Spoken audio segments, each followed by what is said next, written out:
Good morning. Rubber কাটি মই ঘৰত গৈ আছোঁ। চাব পাৰে গাঁৱৰ পৰিৱেশ কেনেকুৱা। ইফালে বাঁহৰ বাগান আৰু এইফালেও বাঁহৰ বাগান, চিগুন গাছ আছে। তাৰ মাজতে ৰাস্তা, মই গৈ আছোঁ খোজকাঢ়ি। আছে জেবং,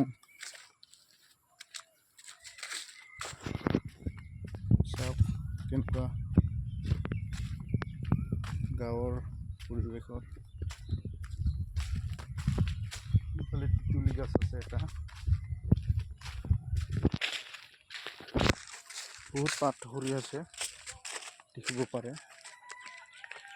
শাল গাছ, সেগুন গাছ, বাঁহ এনেকুৱাই।